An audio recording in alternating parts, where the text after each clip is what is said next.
ভিডিওটি junior homeopathic চিকিৎসক বন্ধুদের দেখানোর জন্য এবং শেখানোর জন্য।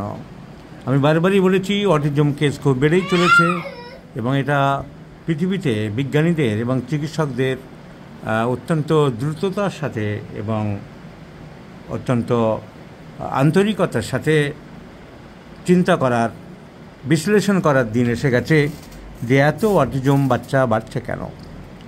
অটিজম বাচ্চা, ক্রনিক কিডনি ডিজিজ আর ব্রেন টিউমার। আমি অত্যন্ত ব্যস্ততম চিকিৎসক, বহু কেস দেখি, ডেলি 50, 60, 70টা করে রোগী দেখার সুবাদে আমার অভিজ্ঞতা হয়েছে এই 3টি রোগ হু করে বাড়ছে। Brain tumour, kidney disease, kidney খারাপ হয়ে যাচ্ছে বা এখন অল্প বয়স থেকে ক্রিয়েটিনিন ফেরত যাচ্ছে, কিডনি বের করতে পারছে না, কিডনি খারাপ হয়ে যাচ্ছে। আর এই অটিজম বাচ্চা এরকম চেঁচামেচি করছে, অ্যাবনর্মালিটি দেখা দিচ্ছে। তো ক্রনিক কিডনি ডিজিজ আমার ধারণা হয়েছে যে বেশিরভাগ বাঙালিদের মধ্যে নুন খাওয়ার প্রবণতায় প্রেশার বাড়ছে। ছোটোবেলা থেকে অনেক বাবা মা নুন খাওয়া শেখায়,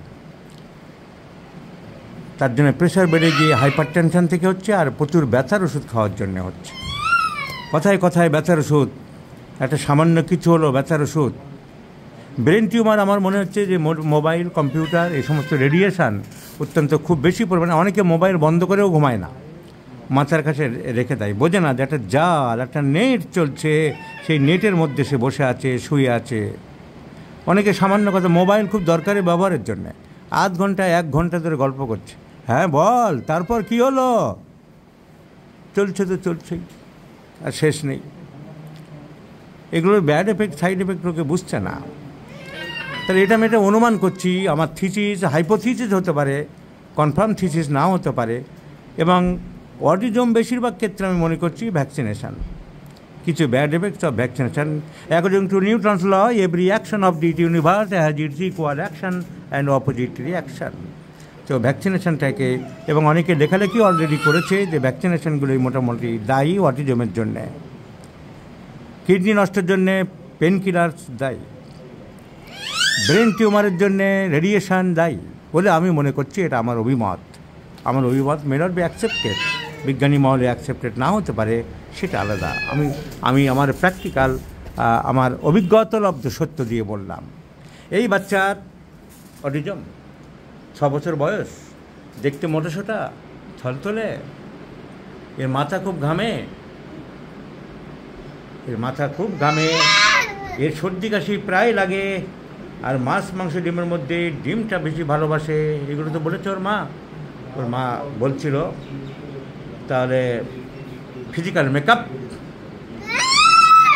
makeup, chilly patient, catches cold very easily, desire for egg, ঘাম বেশি, মাথা ঘামে। তো এর তো middle layer of the oyster shell ছাড়া কোনো ওষুধই মাথায় আসে না, middle layer of the oyster shell. তবে তাই আমরা দেব। কিন্তু আমার একটা জিনিস দেখে খারাপ লাগলো যে অনেক ছেলেরা আমার ক্লাস করছে, আমার ভিডিও দেখছে প্রচুর, কিন্তু তারপরও সেই জ্ঞান পাপি বলে একটা কথা আছে, সেই একই জিনিস যদি করে তাহলে আমার ক্লাসও বা কী শিখছে, ভিডিও বা কী দেখছে, আমার সঙ্গে দেখা করছে, আসছে, সেমিনার করছে, তাহলে কী লাভ হচ্ছে? আমাদের একজন চিকিৎসক ধুলিয়ানে থাকে, নাম দেখালাম না আমি, তাহলে ও আমার কাছে অনেকবার এসেছে, ধুলিয়ানে প্র্যাকটিস করছে। তাহলে তো চিকিৎসা করছে tuberculinum 1M, silicea 6, calcarea phosphate একসাথে, সেই পলিফার্মেসিও করছে, সাইলিশিয়া 200, ভেরেট্রামেলবাম 30, আবার টিউবারকুলিনাম 10M, তার সাথে জিঙ্কামমেট 30, ক্যালকেরিয়া ফসফেট 6, আবার কখনো ট্যারেন্টুলা হিসপেনিয়া 200, তার সাথে ক্লাবমাস 30, কস্টিকাম 30। এ কী? তাহলে এরা কী শিখছে, এরা কী জানছে? ক্যালকেরিয়া ফস 30, ক্লাবমাস 200, বারবেরিস ভালগারিস, ফসফরাস, তাহলে কী লাভ? কী শিখছে এরা? আমি তো বুঝলাম না যে লাভটা কী হচ্ছে। এর তো জ্ঞান পাবি বলতে হয়। আমার ধুলিয়ানে যার নাম বলছি, তুমি যদি আমার ভিডিও দেখে থাকো, তোমার নাম দেখালাম না, তাহলে তুমি নিজেকে জিজ্ঞাসা করো যে আমার কাছে কী শিখছো এবং কী চিকিৎসা করছো, কেন এই রোগী তোমার থেকে চলে আসলো। তুমি চিকিৎসা করতে আমার সাথে আলোচনা করতে যে স্যার কী দেবো, এরপরে কী করবো। It's simple a case of middle layer of the oyster shell. একবারও দিলে না। তোমার একদম ছবির মতন, যে কেউ দেখবে ডিম খেতে চায়, সর্দি কাশি লাগে, মাথা ঘামে, দেখতে মোটাসোটা, তোমার প্রেসক্রিপশানে একবারও ক্যালকেরিয়া কার্ব আসলো না কেন? এই প্রশ্ন তোমাকে আমি করতে পারি, তুমি নিজের মনেও তুমি করতে পারো যে কেন তোমার প্রেসক্রিপশানের মধ্যে আসছে না। একবার মাত্র আমি দেখলাম তুমি দিয়েছিলে, তার সাথে অবশ্য অন্য ওষুধ আবার দিয়েছো, ধৈর্য রাখতে পারোনি। অনেক দিন পরে তোমার মাথায় ক্যালকেরিয়া কার্ব আসলো একবার, তাও তুমি তার সাথে অন্য মেশালে, পরের বারে গিয়ে আবার পাল্টে দিলে। তো তাহলে কী শিখছো? কী করে হোমিওপ্যাথি উন্নতি হবে?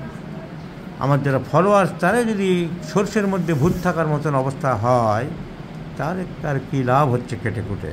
So let's prescribe middle layer of the oyster cell, Calcaria carbonica, in twice in a day, morning and evening. এবং দিস একটা মেডিসিন স্ট্রংই আমি স্ট্রিক্ট থাকবো, বিকজ অনেক সময় অনেক রোগী অনেক কমপ্লেন করে, পরে নানান রকম কমপ্লেন হয়। You should edit the complaints, তুমি কমপ্লেন নোট করো, but your medicine should stick which was selected at the first time, because that is the original medicine, that is the constitutional medicine, my friends. Let's see the result, I shall share.